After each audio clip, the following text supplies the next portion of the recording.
The wind, a thin and keening thing, found its way through the ill-fitted timbers of the church, carrying the scent of pine and coming snow. It was a cold that went deeper than skin, a cold that settled in the bones and stayed there, a guest that had long overstayed its welcome. Alara felt it in her marrow. She shivered through the wedding vows, a tremor that began in her soul and worked its way out through her fingertips, rattling the brittle bouquet of dried winter herbs clutched in her hands. The words of the grim-faced preacher were a drone, meaningless as the buzz of a fly trapped against a window pane. She was the fly. This church, this town, this life, it was the glass. Every eye was on her, 100 points of judgment, pity, and contempt. They saw the widow of Thomas Blackwood, a man who had died chasing a fool's dream of gold, leaving her with nothing but debt and the whispers that followed her like a shadow. Now they saw her again, bartered, sold. The man beside her was a monolith of silence. She had not known his name until an hour ago. Silas. He was a stranger, a man who had drifted into the settlement with the first flurries of winter, his past a closed book, his face a landscape of grim plains and shadows. He had spoken only to the merchant, Mr. Finch, the man who held the note on her land. An exchange had been made, a debt paid, a wife taken. She was a line item in a ledger, the final settlement of an account. The preacher coughed, a dry, impatient sound. "And do you, Alara, take this man?" She felt the weight of the stranger's gaze, though she did not dare to meet it. It was not unkind, not cruel, but heavy. It was the gaze of a man who saw things as they were, without sentiment. He saw her desperation. He saw the wolf at her door, the wolf in Mr. Finch's smug, proprietary smile from the front pew. Her own voice was a stranger to her, a reedy whisper that was nearly swallowed by the wind. "I do." The finality of it was a physical blow. The shivering intensified, a violent, uncontrollable shudder. She was ice about to shatter. Then, a presence beside her shifted.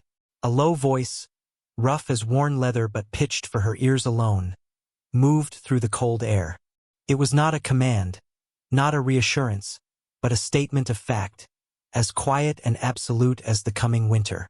"I'll make you believe someday." It was not a promise of love.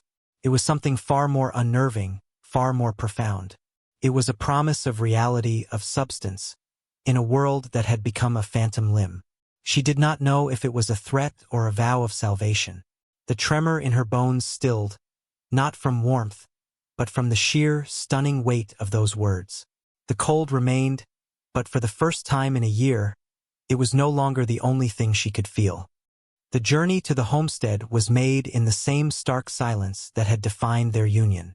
The wagon Silas had acquired was sturdy, its wheels crunching over the frozen ruts of the path leading away from the small, huddled settlement.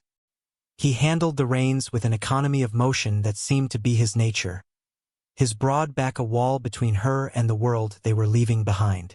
Alara sat stiffly on the hard plank seat, her thin coat wrapped tight, her gaze fixed on the skeletal fingers of the trees clawing at the bruised purple sky. This was the same path she had traveled with Thomas, her heart then aflutter with a hope so bright it had felt blinding. Now the memories were ghosts that flitted between the pines, mocking her with the naivety of the girl she had been. The homestead, when it came into view, was a portrait of neglect. The cabin sagged, its shoulders slumped under the expectation of snow. The fences Thomas had built with such pride were canted at weary angles, and a shutter hung from a single leather hinge, banging a forlorn rhythm in the ceaseless wind. This was her failure laid bare, the physical embodiment of her loss and inability to hold back the decay. Silas pulled the wagon to a halt near the porch. He did not look at her. He simply sat for a long moment, his gaze sweeping over the property, taking in the sagging roofline, the overgrown yard, the general air of defeat.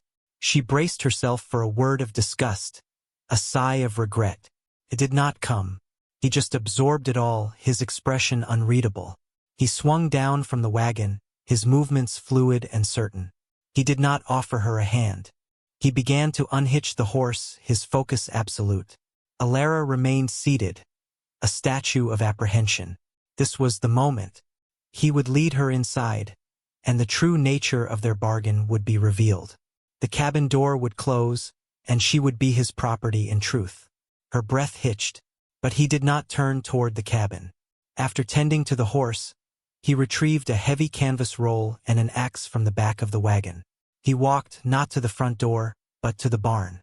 Its great doors groaned in protest as he forced them open. He disappeared into the darkness within, and a moment later, she heard the rhythmic, solid chunk of his axe splitting wood. He was not coming inside. He was making his place in the barn. The realization dawned on her slowly, a pale and uncertain light. He was giving her the house. He was granting her a space that was her own. It was a gesture of such unexpected decency that it disoriented her. She finally climbed down from the wagon, her legs stiff and clumsy. The cold air bit at her cheeks. She walked to the cabin door, her hand trembling as she pushed it open. Inside, the air was stale and frigid. A fine layer of dust coated every surface. It was a tomb of a life that had ended. But as the sound of the axe continued its steady, percussive beat from the barn, a strange thing happened. The silence inside the cabin no longer felt like an absence. Felt like a space waiting to be filled.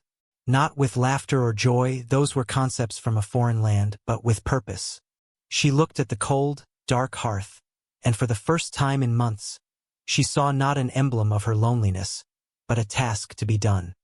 The first days were a silent negotiation, a mapping of territories defined by unspoken rules. Alara claimed the cabin and Silas the barn and the land itself.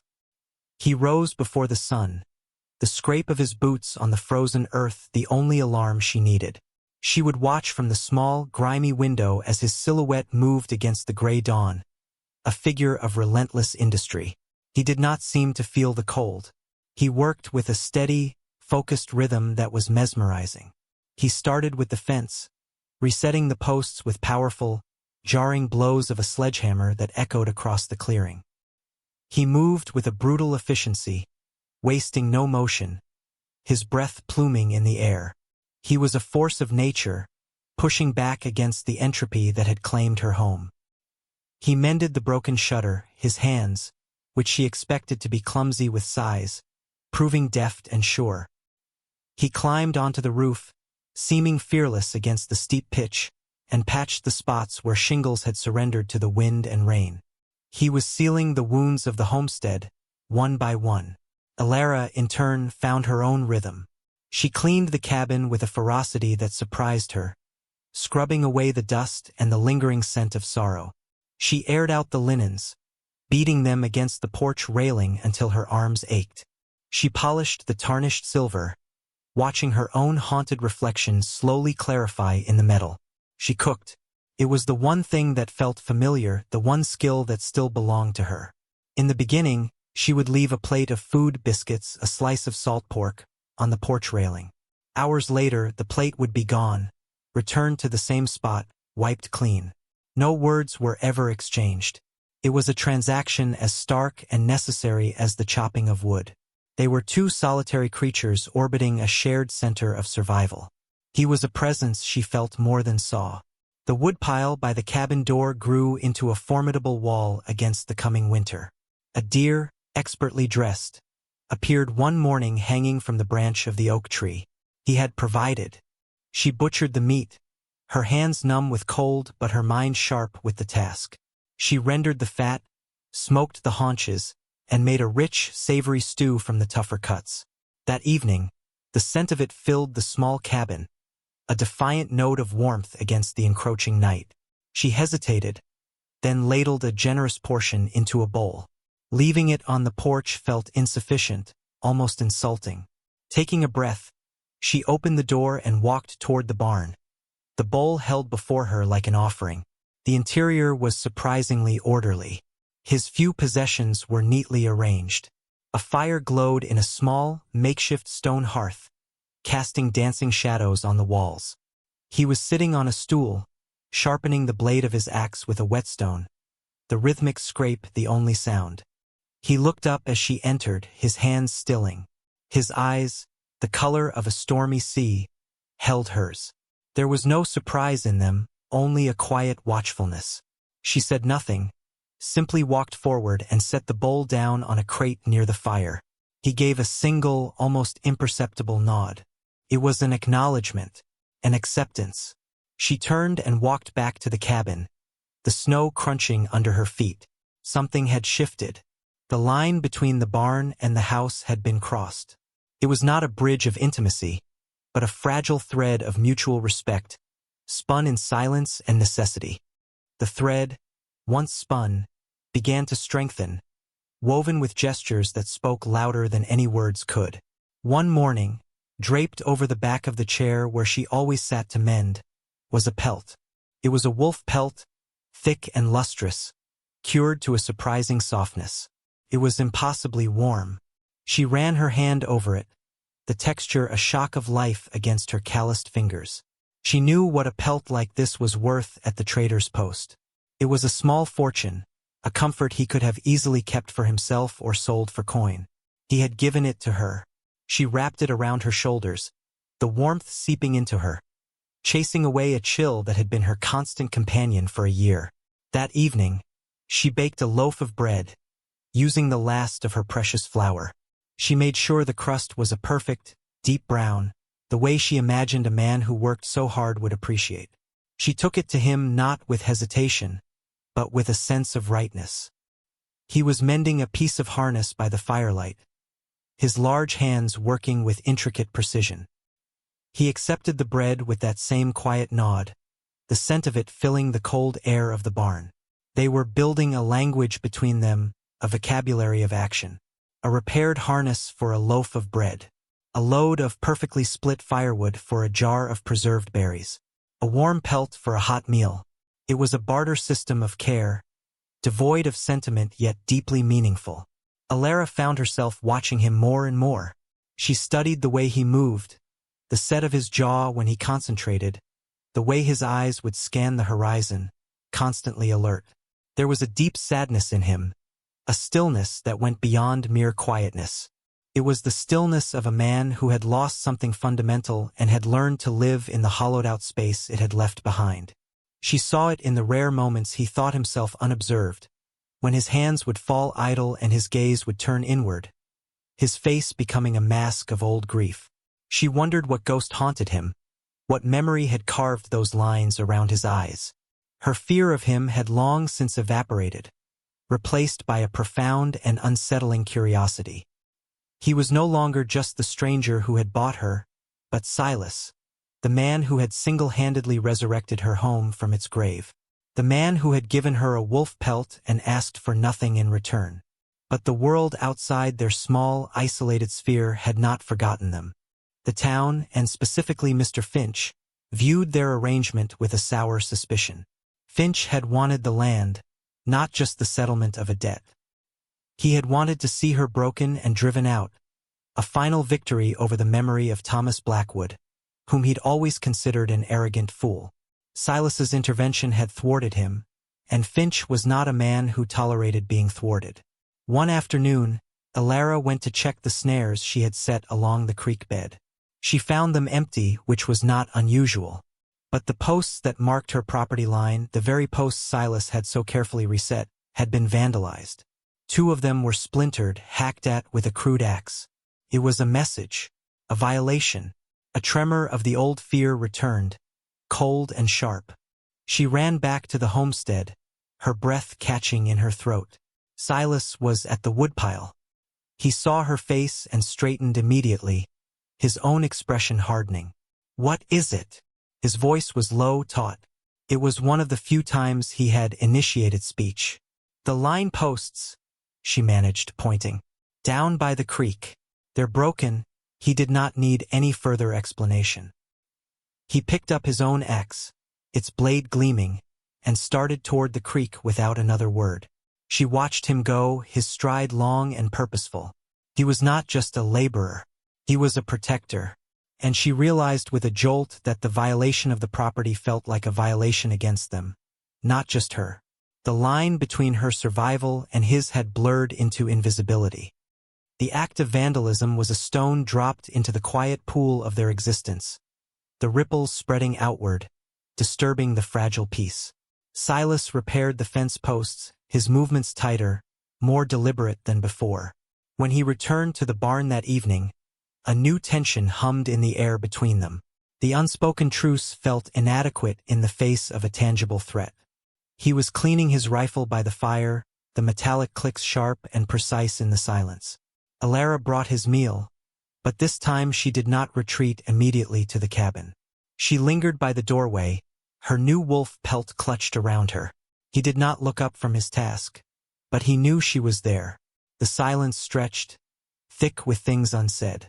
Finally, she spoke, her voice small but clear. "He won't stop." Silas paused, sliding the oiled rag down the barrel of the gun. He looked at her then, his gaze direct. "I know, Mr. Finch. He believes this land is his. He thinks he was cheated. He was not cheated," Silas stated, his voice flat, devoid of emotion. "He was paid. It isn't about the money for him," she insisted, a desperate need to make him understand rising in her. "It's about winning, about seeing me gone." He set the rifle aside and picked up the bowl of stew she had brought. He took a slow, deliberate spoonful, his eyes never leaving hers. The simple act was grounding, a return to their established rhythm in a world that was tilting off its axis. After a long moment, he spoke again, his voice softer than she had ever heard it. "He will not see you gone," it was said with the same quiet finality as his words in the church. A statement of absolute certainty. It settled in her heart not as a comfort, but as a heavy, solid weight. The weight of his protection was a burden he seemed willing, even accustomed, to carrying. She wanted to ask him why. Why he would take on her fight. Why he had chosen this broken-down homestead and its haunted widow. But the questions died on her lips. His face was a closed door, and she did not have the key. She retreated to the cabin, the conversation leaving her more unsettled than the silence had. The days that followed were colder, the sky a permanent sheet of iron. A storm was brewing, both in the heavens and in their lives. It broke one evening with a terrifying fury. The wind shrieked like a banshee, tearing at the cabin, and snow began to fall in a blinding horizontal sheet. The world beyond her window panes dissolved into a churning vortex of white. The sound of the barn door being forced open and slammed shut against the gale barely registered over the roar. Then her own door was flung open. Silas stood there, covered in snow, his presence filling the doorway. "The barn roof won't hold," he said, his voice raised to be heard over the storm. "A main beam is cracked." He carried his canvas roll and his rifle. There was no other choice. He had to come inside. He shut the door, the latch groaning as the wind hammered against it, and for the first time, they were truly enclosed in the same small space. The cabin, which had felt like her sanctuary, suddenly seemed impossibly small. He laid his things in the corner farthest from her bed, a deliberate marking of his space. He went to the hearth and added logs to the fire until it blazed, pushing back against the invasive cold. They existed in the small circle of its light, two strangers trapped on a tiny island in a sea of roaring chaos. The storm raged for 2 days. They spoke little, but the shared confinement changed the quality of their silence. It was no longer a negotiation of space, but a shared experience. On the second night, with the wind howling its most desperate song, she found the courage to ask.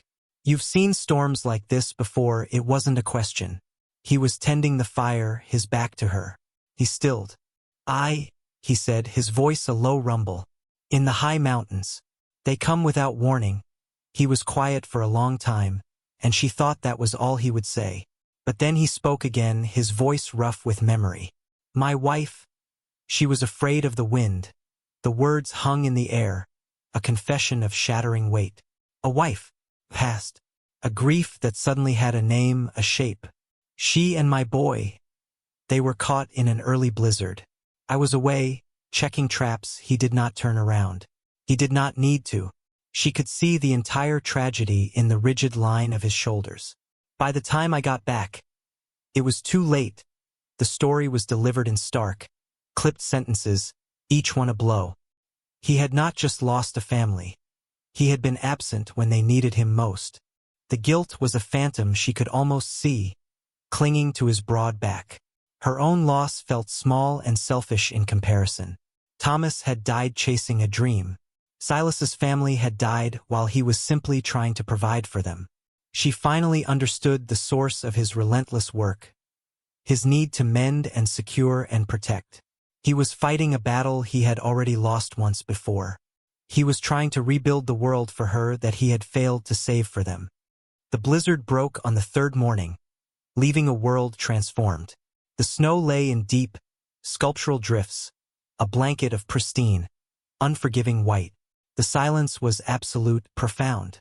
Inside the cabin, the shared revelation of the night before lingered in the air, a new and fragile intimacy.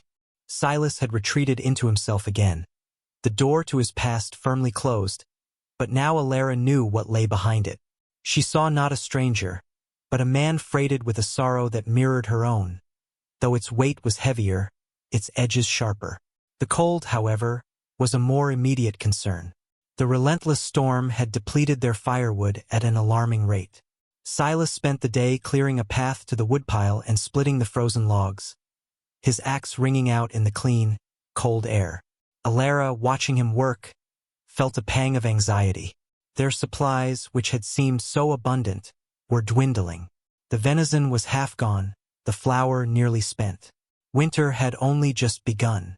A few days later, a sickness took hold of her.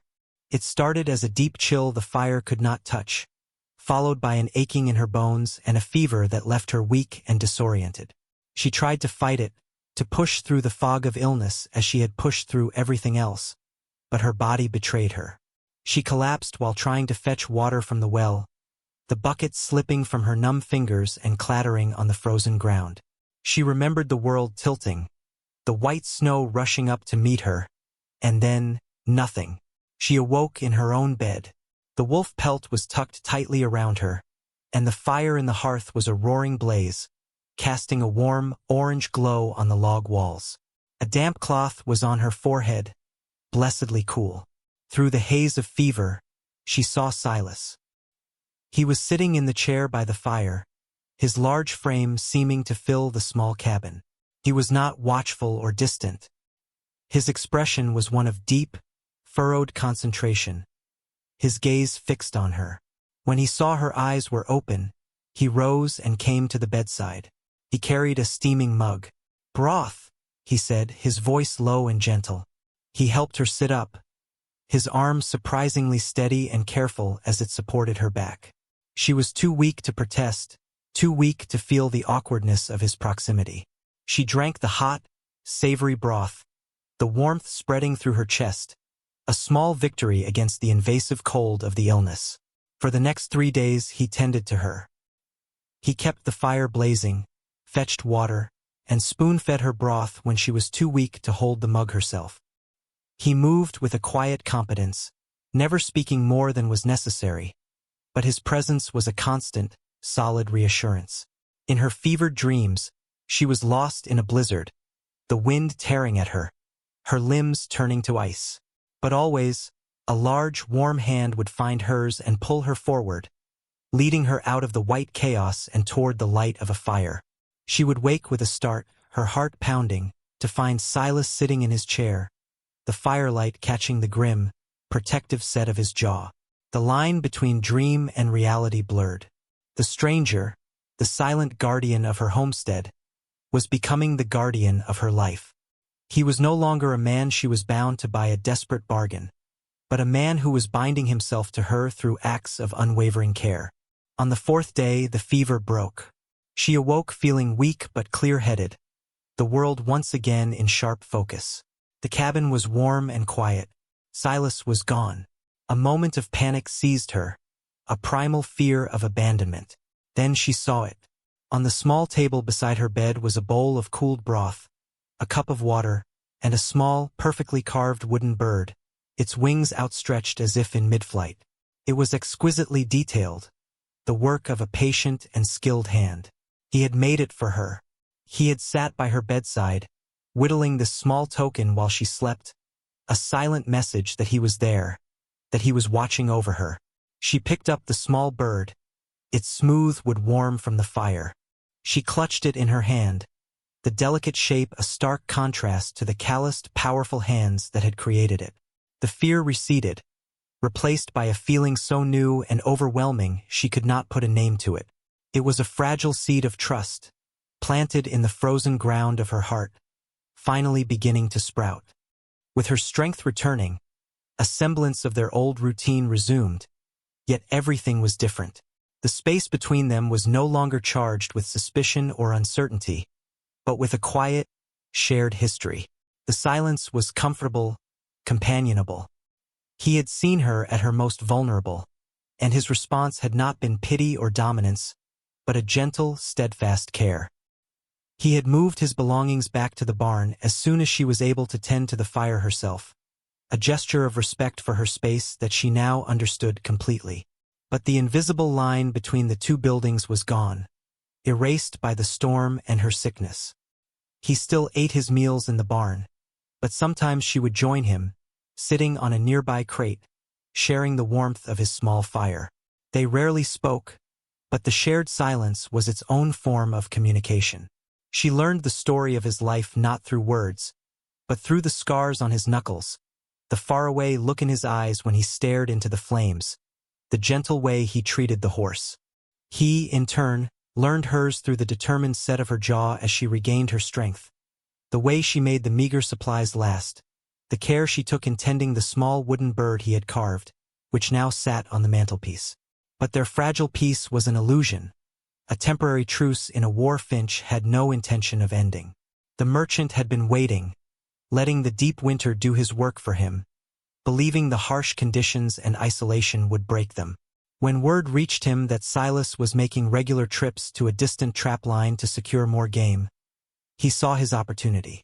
One afternoon, while Silas was away, Elara was outside, splitting the last of the smaller logs, when she heard the sound of approaching horses. It was not Silas's single, steady mount. It was the jingle of multiple harnesses, the confident tread of riders who did not fear being heard. A cold dread, familiar and sickening, washed over her. She dropped the axe and hurried to the front of the cabin. Finch was there, astride a fat, glossy mare. Behind him were two men she recognized from the settlement, their faces hard and sullen. They were hired muscle, men who did Finch's bidding for coin and liquor. Finch smiled, a greasy, self-satisfied expression that made her skin crawl. "Good afternoon, Mrs. Blackwood. Or is it? What is his name again? No matter. Enjoying the solitude. What do you want, Mr. Finch?" she asked, her voice steady despite the frantic pounding of her heart. She would not show him fear. She had learned from Silas that strength was often a matter of stillness. "What is rightfully mine?" he said, his gaze sweeping over the homestead with proprietary contempt. "This land. You and your husband are trespassing. This arrangement is a sham, a mockery of honest dealings. The town agrees. It's time for you to leave. You were paid," she stated, her voice like ice. "The debt is settled." "I was paid with dirty money from a man with no name and no history," Finch sneered. "A contract made under duress with a hysterical woman. It won't stand. Now you can pack your things and walk away, or my associates here can persuade you." His men dismounted, their intentions clear in their menacing posture. The old Elara would have crumpled. She would have wept, pleaded, surrendered. But she was not the old Elara. She was a woman who had survived loss, starvation, and illness.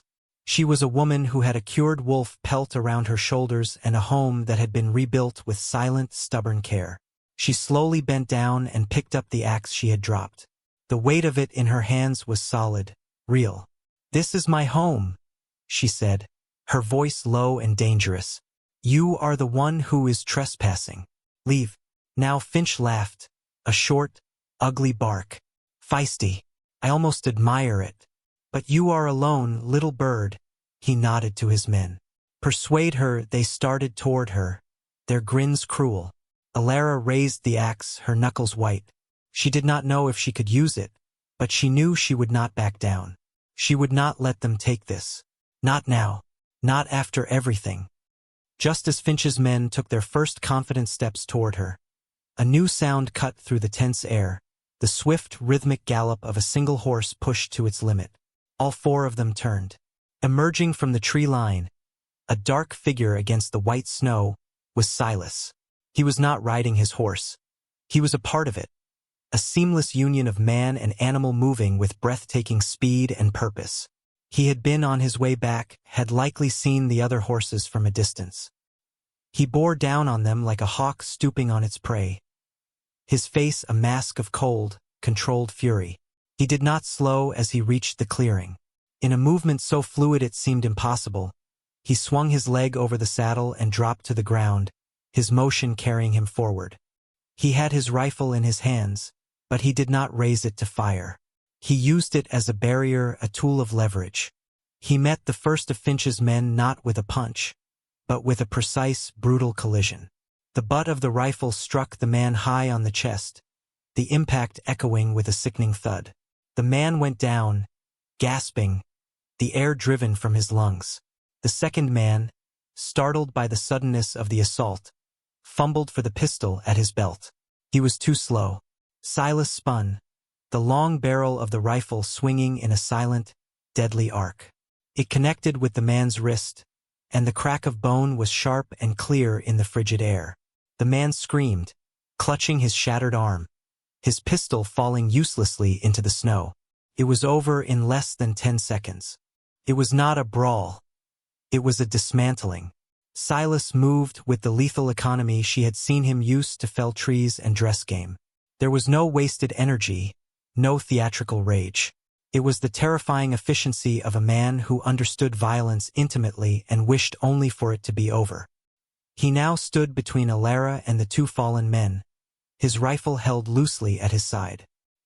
He turned his gaze to Finch, who sat frozen on his horse, his face pale, his smugness completely gone, replaced by a raw, primal fear. Silas took a slow step toward him. He did not raise his voice. He did not need to. The quiet intensity of his presence was more threatening than any shout. "You will not come back here," Silas said. His voice a low growl that was barely more than a whisper, yet it carried across the clearing with the weight of a death sentence. "You will not speak her name. You will not look in this direction. This land is hers. This life is hers. If I see you or any man you send on this property again, the next sound you hear will be the only one you ever hear again." Finch stared, his mouth opening and closing like a fish. He looked at his two men, one writhing on the ground, the other cradling a ruined arm. He looked at the unyielding figure of Silas. He looked at Alara, standing behind him, the axe still held in her hands, her face resolute. He had profoundly, catastrophically misjudged them. Without a word, he yanked on his reins, turning his expensive mare so sharply it whinnied in protest. He spurred the animal into a frantic, clumsy retreat, casting one last terrified glance over his shoulder before disappearing into the woods. Silas watched him go, his body rigid, until the sound of the hooves faded completely. He then turned to the two men on the ground. "Get up," he commanded.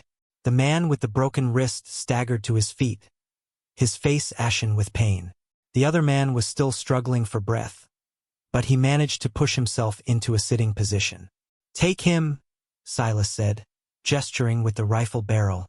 "And go." The injured man helped his companion to his feet, and they stumbled toward their horses, a pathetic and broken pair. They mounted with difficulty and rode away, following their master in his ignominious retreat. The clearing was silent again, save for the whisper of the wind in the pines. Silas stood for a long moment, his back to Alara, his shoulders rising and falling with his deep breaths. The violence had passed, leaving a strange vacuum in its wake. Finally, he turned to face her. His eyes met hers, and in them, she saw not the cold warrior, but the haunted man from the storm. He looked at the axe in her hands, then back at her face.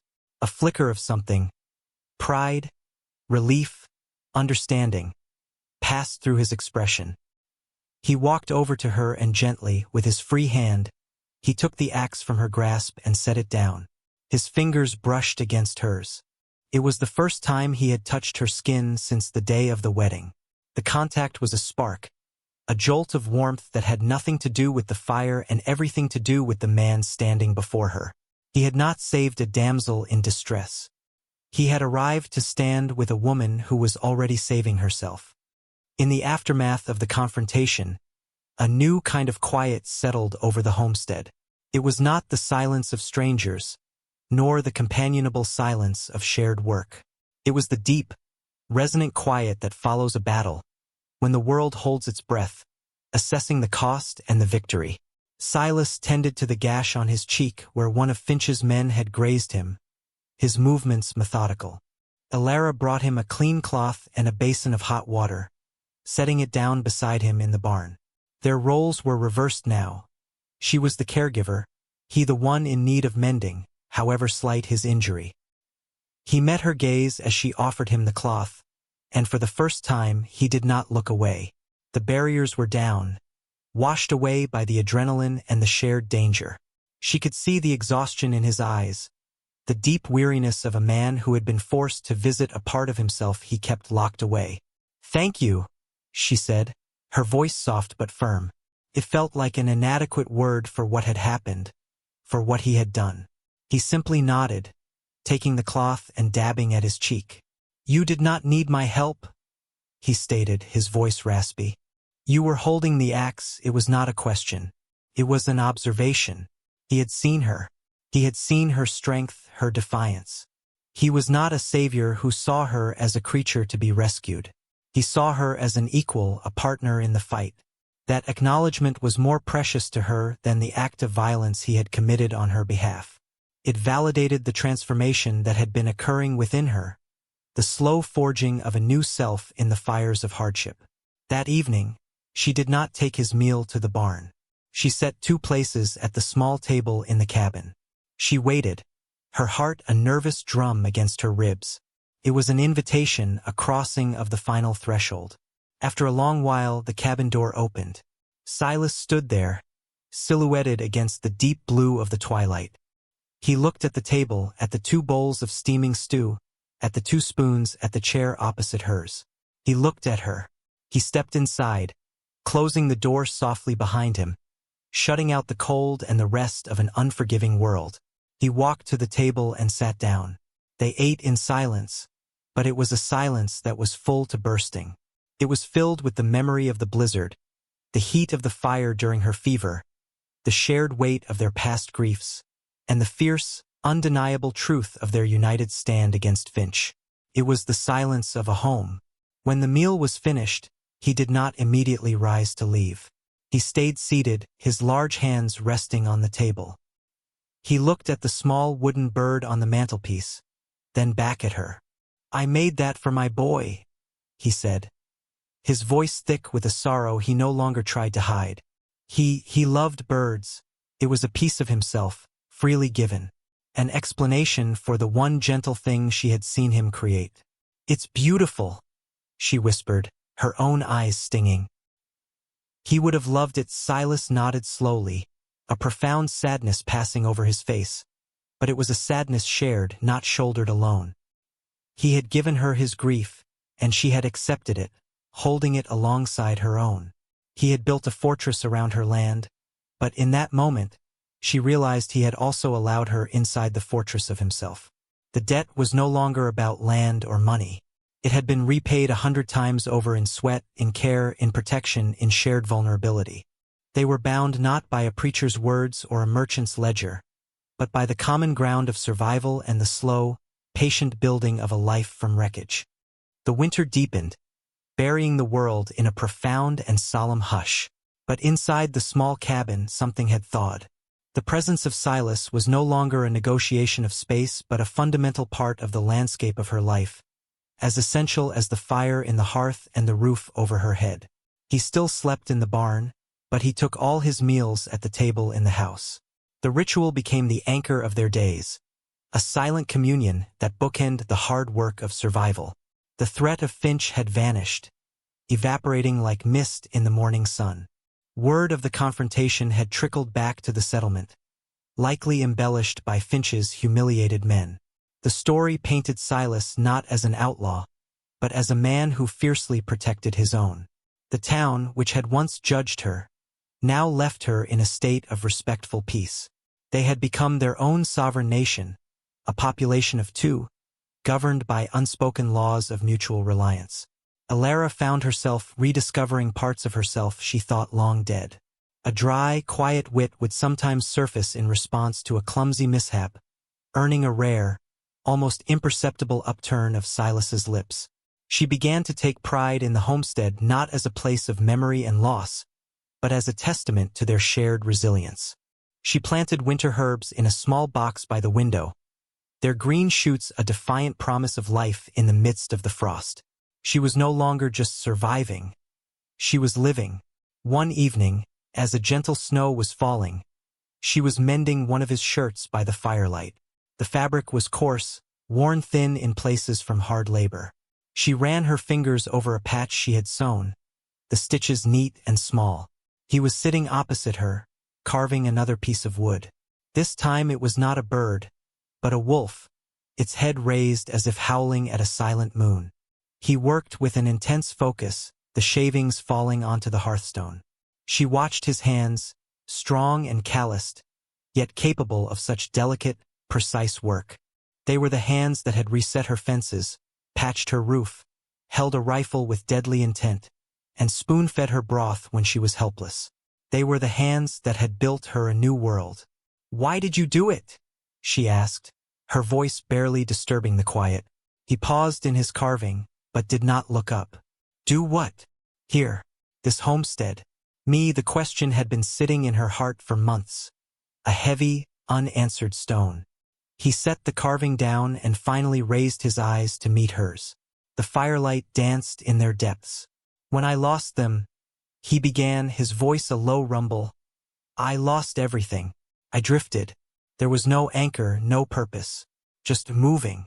When I came to this valley, I heard about you, about Finch. I saw him in the mercantile talking about this land, about you. He spoke of you like you were an insect to be brushed aside." He looked around the small, warm cabin, his gaze lingering on the mantelpiece, on the herb box, on the neatly swept floor. "I looked at this place. It was falling apart, but the bones were good. Like you. You were beaten down, but you weren't broken. I saw a place that needed a guardian, and a woman who deserved to keep it." He paused, picking up the small wooden wolf. "I thought, maybe I could build one thing right. Maybe I could stand watch over one small piece of the world and not fail." The confession was laid bare between them, stripped of all artifice. He had not sought to possess her or the land. He had sought redemption. He had sought to fight the battle he had lost before, and this time to win. He had chosen her not as a wife but as a cause. And in doing so, he had given them both a reason to begin again. The wedding vows, which she had shivered through in terror and despair, echoed in her memory. That whispered promise from a stranger, "I'll make you believe someday." She looked at the man across from her, his face open and vulnerable in the firelight. She looked at the home they had forged together from the ruins. She looked at the life that was taking root, fragile but tenacious, in the heart of winter. She was no longer shivering, and she was beginning to believe.